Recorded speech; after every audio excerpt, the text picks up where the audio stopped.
नमस्कार, स्वागत है आप सभी का मेरे यूट्यूब चैनल सिविल पॉइंट पे। दोस्तों, जैसा कि आप सभी जानते हैं कि अपकमिंग मंथ्स में एसएससी जेई का एग्ज़ाम, डीडीए जेई का और डीएफसीसीआईएल का एग्ज़ाम कंडक्ट होने वाला है, जिसमें जीके का वेटेज काफ़ी अच्छा रहेगा और जीके हमारे सिलेक्शन में एक महत्वपूर्ण भूमिका अदा करेगा। तो इसी क्रम को आगे बढ़ाते हुए हमने जीके की एक सीरीज लॉन्च की है, जिसमें जीके के डेली 10 क्वेश्चंस कराए जाएंगे आपको और उनका डिटेल एक्सप्लेनेशन दिया जाएगा।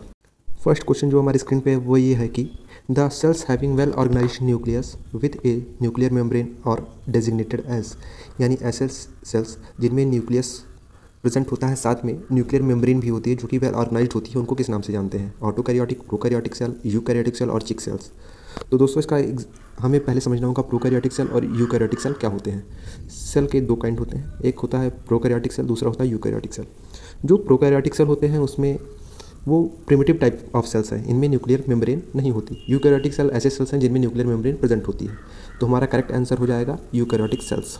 सेकंड क्वेश्चन जो हमारी स्क्रीन पर है वो ये है कि the race of my life is an autobiography of famous Indian athlete, यानी the race of my life autobiography है जिसको किस इंडियन एथलीट ने लिखा है? सानिया मिर्जा, मिल्खा सिंह, युवराज सिंह, कपिल देव।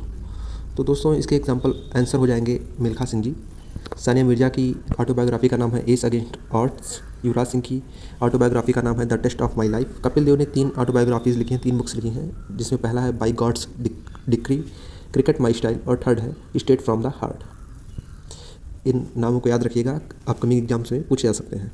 थर्ड क्वेश्चन हमारी स्क्रीन पर ये है कि fungi can grow on which of the following items, यानी जो फंगस होता है वो किन आइटम्स पे ग्रो कर सकता है? ऑप्शंस हैं ब्रेड, सेकंड ऑप्शन है पिकल, थर्ड है लेदर और फोर्थ ऑप्शन है क्लॉथ्स।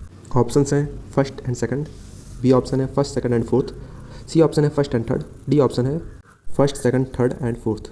तो दोस्तों, जो इसका करेक्ट आंसर होगा वो होगा डी ऑप्शन, क्योंकि जो फंगस होता है वो ब्रेड, पिकल, लेदर, क्लॉथ्स, यानी ब्रेड पे भी, अचार पे भी, लेदर पे भी और क्लॉथ्स, इनमें से किसी के ऊपर भी ग्रो कर सकता है। अब अगला क्वेश्चन हमारे स्क्रीन पे वो ये है कि मैग्नस कार्लसन किस गेम से एसोसिएटेड है, यानी मैग्नस कार्लसन किस गेम से जुड़े हुए हैं? तो इसमें ऑप्शंस अवेलेबल हैं टेबल टेनिस, बी गोल्फ, सी चेस, डी बॉक्सिंग।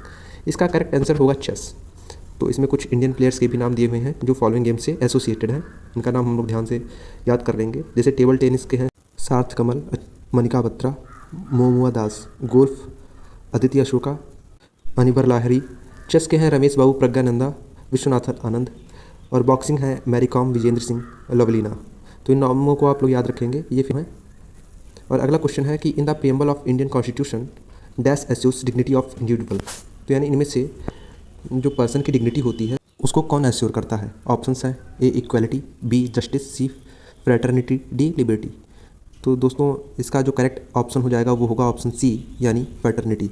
इक्वालिटी हमें स्टेटस और अपॉर्चुनिटी के बेस पे मिलती है, जस्टिस हमें सोशल, इकोनॉमिक और पॉलिटिकल बेस पे मिलती है, fraternity dignity of individual and unity and integrity of nation पे डिपेंड करती है, लिबर्टी जो होती है थॉट, एक्सप्रेशन, बिलीफ, फेथ और वर्शिप के लिए एश्योर करता है हमारा प्रियम्बल हमको।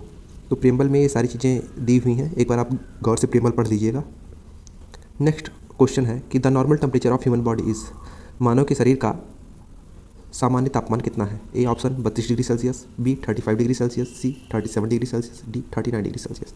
तो इसका करेक्ट आंसर होगा ऑप्शन सी 37 डिग्री सेल्सियस, जिसको फ़ारेनहाइट में हम लिखेंगे 98.6 डिग्री फ़ारेनहाइट। अगला क्वेश्चन हमारी स्क्रीन पे है कि first session of Indian National Congress held in, पहला सेशन इंडियन नेशनल कांग्रेस का कहाँ पे हुआ था?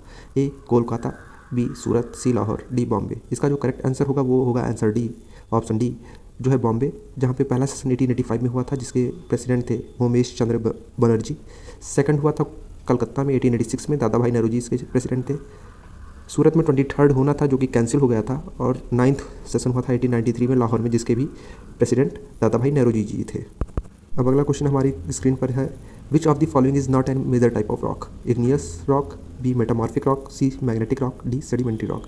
यानी इनमें से कौन सा एक प्रमुख प्रकार का पत्थर नहीं है, रॉक नहीं है?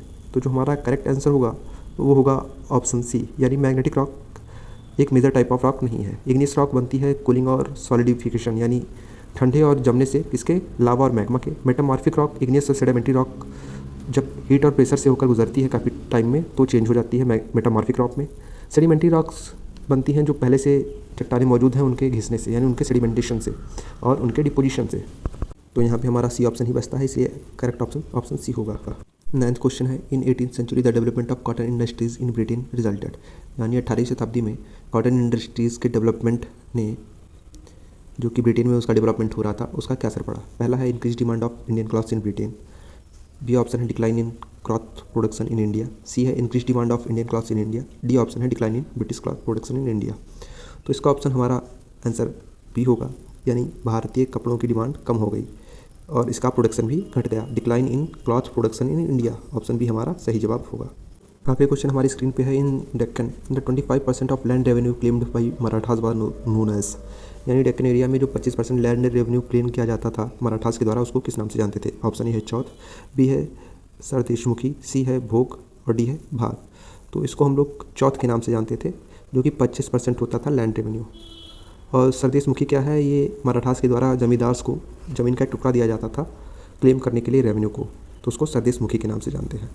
आज की वीडियो में बस इतना ही। दोस्तों, अगर ये वीडियो आपको पसंद आई हो तो वीडियो को लाइक करें, वीडियो पर कमेंट करें और शेयर करें अपने दोस्तों के साथ। अगर आप चाहते हैं कि हमारी कोई भी अपडेट आपसे छूटे ना, तो चैनल को सब्सक्राइब करें और बेल आइकन को प्रेस करें। यदि आप चाहते हैं कि हम टॉपिक वाइज जी को कवर करें तो भी हमें कमेंट करके बता सकते हैं। Thank you.